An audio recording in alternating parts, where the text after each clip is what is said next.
Premier League action then this weekend. Early start for the league leaders. They're away against Leeds, Wolves, Bournemouth, Brighton, Everton, Chelsea, West Ham. Liverpool, Newcastle rounds up the day at Anfield. Sunday sees Aston Villa against Brentford, United, Fulham, Nottingham Forest against Crystal Palace. Monday it's Sunderland against Burnley. But let's focus on the late game, shall we, on Sunday. Tottenham Hotspur against Manchester City.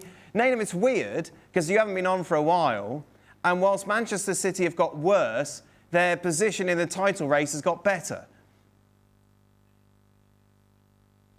That's quite well put for you, to be honest. But yeah, I think it's a valid point. And for Arsenal, in these last few weeks, you would have thought that given the stumblings of City, the general stumblings to a certain extent of Villa, they should probably have a 10-plus point gap now between themselves and others. They've been the most consistent side, and they should be rewarded as such. But no, somehow they're still very much in this title race. Even look at the goal difference and the 4 points.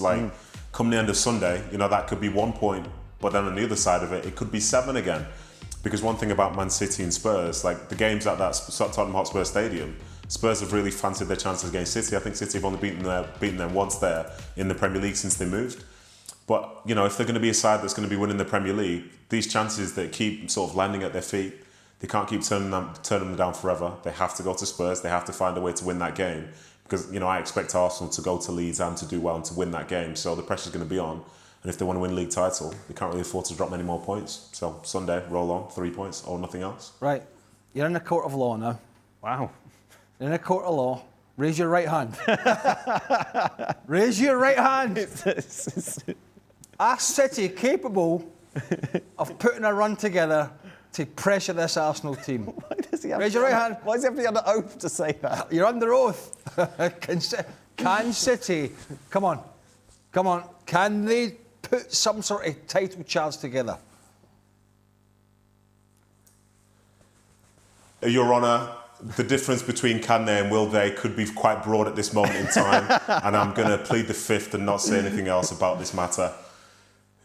But there is a chance. And that's all you you're need giving yourself, sometimes. you're still hope. There's still hope, Nedum. Oh, yeah, there's always hope. But I put it one way. Regardless of what Tottenham have done in the Champions League, right, Manchester City should go there, even with their issues, even with areas of their team that have not functioned properly, certainly recently. They should still go there and take this Tottenham team apart. Because they have been terrible in the Premier League. They've been dreadful at home. They relied on a late Romero header or late goal to get a 2-2 draw at almost certainly relegated Burnley. And that's been the story of their season. This Champions League is some sort of salvation for Thomas Frank. It's just came about it's like this has sort of saved them. But their league form, their league position does not lie.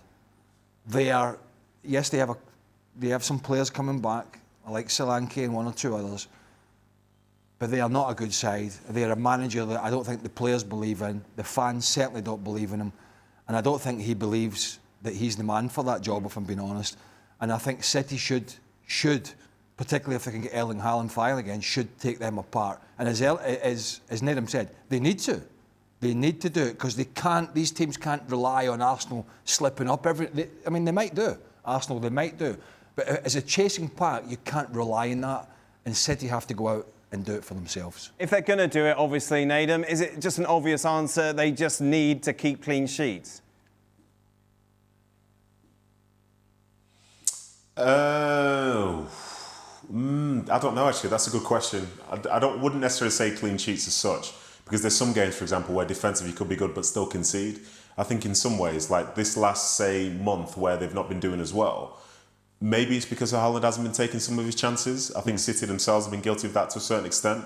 Defensively, there have been a couple of games in there, especially that United game, where it's basically like the doors are wide open, go and do as you please.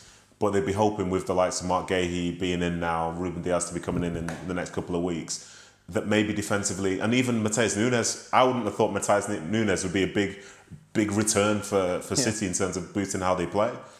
But yeah, I'm not necessarily going to live and die by those clean sheets, but I will say, if their attack clicks into gear, they are the top scorers in the Premier League right now, and teams will concede in this back half of the season. But if they find a way to be scoring 2 goals a game, 3 goals a game, I doubt that they'll be conceding 2 and 3 and dropping too many points between now and the end of the season, in my opinion. Well, Matheus Nunes is a big player to come back, but he shouldn't be. That's where they're at. That's where they're at. I mean, he's a good player. He's not a fullback, but they did miss him in the Manchester derby in particular, and other games. I think he had the flu, or he was unwell, and the day of that game couldn't play. But that's not where they should be. That they're relying on a guy who is really a weak point of their team. The fullback positions are a weak point, regardless of how Nico O'Reilly has done at left back at times, certainly early in the season. It shouldn't be a case where we're saying, boy, Matheus Nunes needs to come back because we need him at right back. They should, for want of repeating myself, they should have addressed that. And Rico Lewis has come in at times, and when he first came into the team as a youngster, and it was all sort of energetic, and it was all new and it was fresh, and he looked good. But I think doing that over a longer period and coming in as he has done recently at times has been a struggle for him, and I think that's why he hasn't played. So yeah, I mean, they have to address these areas within the personnel they have, because if they don't, it's quite simple. They just do not win this Premier League, and they certainly won't win the Champions League unless they can sort these areas out.